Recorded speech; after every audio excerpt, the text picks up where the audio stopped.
Presidente, si aspettava un'accoglienza così per il nuovo tecnico Nicola Grottaglie? Diciamo che mi aspettavo una grossa accoglienza, ma così grande e affettuosa no, ha superato le attese.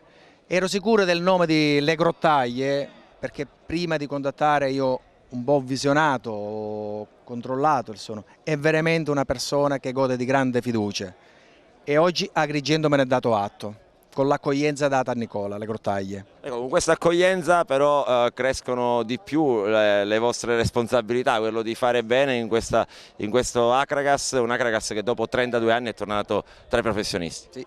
Noi non ci siamo mai tirati fuori dalle responsabilità, abbiamo preso un grande impegno, cercheremo di portarla avanti nel modo migliore. Il fatto che ieri il sindaco vi ha rassicurato sull'Esseneto vi fa lavorare con più serenità? Noi eravamo tranquilli anche da prima, infatti diciamo, la mia entrata nell'Agragas a giugno, quando ancora i lavori erano in alto mare, io ero già tranquillo perché appunto lo stadio è di proprietà del comune, è normale che il comune abbia interesse. Il sindaco ieri ha manifestato veramente una grande volontà e ha promesso di ristrutturare ed aggiustare nelle sue possibilità lo stadio. Presidente, è vero che Tirri sta lavorando alla possibilità che in attesa che l'Enel realizzi l'impianto di illuminazione si possano giocare le gare di pomeriggio direttamente all'Esteneto e spostarsi al provinciale di Trapani solo per le gare serali? Allora, questa è un'idea che ci è venuta la settimana scorsa e che stiamo cercando di portare avanti con un'istanza precisa alla Lega Pro.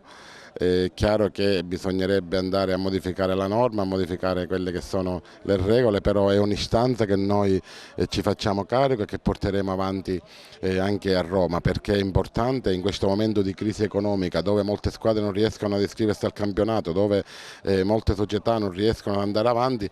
Ecco, penalizzare una squadra che ha fatto tanti sacrifici per arrivare in Lega Pro, che ha fatto tanti sacrifici per fare la fideiussione, per l'iscrizione, sta creando una squadra molto competitiva.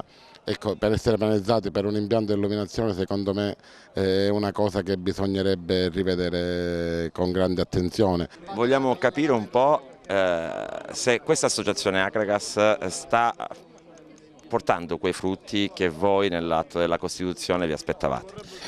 Onestamente al di sotto delle nostre aspettative, c'è un'adesione diffusa, però è chiaro che bisogna fare un'attività di proselitismo che ci consenta nel breve di arrivare a quei 400-500 iscritti che sono assolutamente il risultato minimo. Tra l'altro siamo stati sicuramente primordiali perché altre società più importanti delle nostre si stanno adeguando a questa formula che ritengo sia assolutamente vincente.